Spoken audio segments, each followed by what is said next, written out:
क्षेत्रफल और आयतन का सवाल है। इसमें क्या बोल रहा है, एक आयताकार बगीचे की लंबाई 50 मीटर है तथा चौड़ाई 20 मीटर है। इसके बाहर चारों ओर 7 मीटर चौड़ा रास्ता है। ठीक है, उस रास्ते का क्षेत्रफल क्या होगा? तो 4 ऑप्शन दिए गए हैं आपको। तो सबसे पहले क्या दिया गया है, हमें एक दिया गया है आयताकार ये बगीचा है। ठीक है, इसकी लंबाई कितनी है? लंबाई है 50 मीटर और चौड़ाई है 20 मीटर। अब क्या बोल रहा है कि उसके बाहर चारों ओर 7 मीटर चौड़ा रास्ता है। कितना?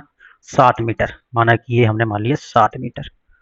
ठीक है, ये इतना इसके चारों ओर एक रास्ता है 7 मीटर का। ठीक है, अब क्या बोल रहा है कि उस रास्ते का क्षेत्रफल ज्ञात कीजिए। तो ये जो रास्ता है, ये वाला जो आपका रास्ता है, ये रास्ता, इसका हमें क्षेत्रफल क्या करना है?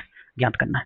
ठीक है, तो आप ये जो छोटा वाला है, अगर हमें ये बड़ा वाला आयत है इसको नंबर 1 मान लेते हैं और जो अंदर वाला आयत है इसको नंबर 2 आयत मान लेते हैं।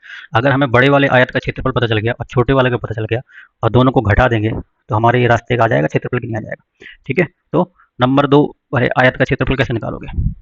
आयत जो आपका दूसरा वाला है उसका क्षेत्रफल क्या आता है बताओ? लंबाई गुणे चौड़ाई। लंबाई कितनी है भैया? 50 मीटर। चौड़ाई 20। कितना आ गया आपका? 1000 वर्ग मीटर। ये भीतर वाले आयत का क्षेत्रफल आ गया। अब हमें निकालना है बाहर वाले का। बाहर वाले कैसे निकालेंगे? एक की बात कर लेते हैं जो बड़ा वाला है। अब आयत नंबर 1 में देखो, ये इसकी इतनी लंबाई कितनी है? ये लंबाई है 50 मीटर। ठीक है, ये रास्ता कितना है? ये रास्ता है हमारा 7 मीटर। ये 17 नहीं है, ये 7 है। ये यहाँ पे 7 मीटर है। और इस साइड कितना है? ये भी 7 मीटर है। तो ये 7 और 7 कितना हो गया? 14 और ये 50 हो गया। तो आयत नंबर 1 है, उसकी लंबाई क्या हो जाएगी? 50 धन 7 धन 7, क्योंकि ये 7 7 दोनों तरफ है तो कितना हो जाएगा? 14 ये और 50 ये कितना हो जाएगा? 64 मीटर।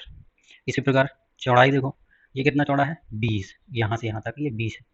ये 7 मीटर है और ये भी 7 मीटर है। तो 20 7 धन 7 कितना हो जाएगा? 34 मीटर।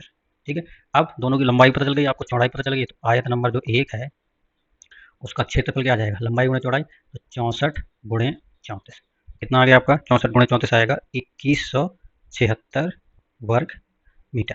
अब आयत नंबर 1 की का क्षेत्रफल आ गया, आयत नंबर 2 का क्षेत्रफल आ गया। अब हमें रास्ते का क्षेत्रफल चाहिए। तो रास्ते के क्षेत्रफल के लिए क्या करना पड़ेगा? रास्ते का क्षेत्रफल, इसमें आयत नंबर जो 1 है माइनस आयत नंबर 2, इसको घटा दो। कितना आएगा? 2176 माइनस 1000 बराबर आएगा 1176 वर्ग मीटर। तो आपका ऑप्शन